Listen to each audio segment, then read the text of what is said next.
आ जाओ, वहाँ तुम्हें मुफासा मिल जाएगा और तुम उसे मार देना। रात के अंधेरे में टाका ये जो जाल अपने भाई के लिए बचा चुका था, मुफासा इसके बारे में नहीं जानता था। रातों रात टाका वापस आ गया और सुबह होने पे इन्होंने अपना सफर शुरू कर दिया और पहाड़ी को पार करते हुए फाइनली ये लोग मलेले पहुंच भी गए। इस जगह को देखकर मुफासा की खुशी की इंतहा नहीं थी, क्योंकि वो हमेशा से इस जगह के बारे में अपनी मॉम से भी पूछा करता था और इसकी दिल से ख्वाहिश थी कि वो अपनी फैमिली के साथ यहाँ पे आता। मुफासा ने नोटिस किया कि यहाँ पे सारे जानवर काफी अमन से एक साथ मिलकर जिंदगी गुजार रहे हैं। कोई लड़ाई नहीं, कोई झगड़ा नहीं। उनका ये सारा अमन 1 मिनट में खराब हो जाता है जब ये सारे जानवर अपने पीछे सफेद शेरों के बादशाह को देखते हैं। असल में ये सारे जानवर भी सफेद शेर के बादशाह से डरते थे, क्योंकि इन सब के नाक में एक वक्त में इसने दम करके रखा हुआ था। मुफासा हैरान परेशान था कि आखिर सफेद शेर उसके पीछे आए कैसे। वो तो अपने निशान मिटाते चले गए थे। वो इस बात से बिल्कुल अनजान था कि इस सब के पीछे उसका अपना भाई टाका ही है। यहाँ ये अब शेर बिना वक्त ज़ाया किए मुफासा के ऊपर हमला कर देता है। वो मुफासा से लड़ ही रहा था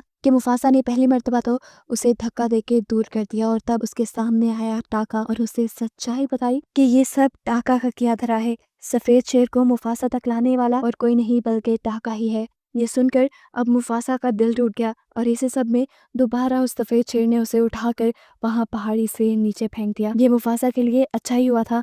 मुफासा जल्दी से एक छोटी सी पहाड़ी के ऊपर चढ़ा और उसने यहाँ सारे जानवरों से कहा कि अगर तुम आज मेरी मदद नहीं करोगे तो देख लेना ये सफेद शेर एक दिन तुम्हारे बच्चों को खा जाएंगे। अभी भी वक्त है, तुम सब कमजोर नहीं हो। अगर तुम सब मिल जाओ तो उस सफेद शेर का मुकाबला मेरे साथ मिलकर कर सकते हो। ये सुनकर सभी जानवरों के अंदर हिम्मत पैदा होती है और वो भी अपने आप को ताकतवर जानकर अपना एक ग्रुप बना लेते हैं और मुफासा के साथ मिलकर सफेद शेर से अपना बदला लेने की ठान लेते हैं। अब जैसे ही वो सफेद शेर इनके पास आए, सारे जानवरों ने मिलकर उन सफेद शेरों के ऊपर हमला कर दिया। इधर जो शेरनियां थी उन्होंने मुफासा के ऊपर हमला कर दिया और उसे उठाकर एक पहाड़ी से नीचे फेंक दिया, जहाँ पे गिरने की वजह से मुफासा काफी जख्मी हो चुका था। उसको जख्मी हालत में देखकर इस सफेद शेरों के बादशाह को बहुत अच्छा लगा और अब वो मुफासा को खत्म करने के लिए उसके करीब भी आ गया। जाहिर सी बात थी, मुफासा जख्मी भी था और सफेद शेर ज्यादा ताकतवर भी थे, तो मुफासा उस शेर का मुकाबला करने के काबिल तो बिल्कुल नहीं था। बार बार मार खाता देखकर ऊपर से टाका को भी मुफासा के ऊपर रहम आ जाता है। उसे अपने पुराने भाई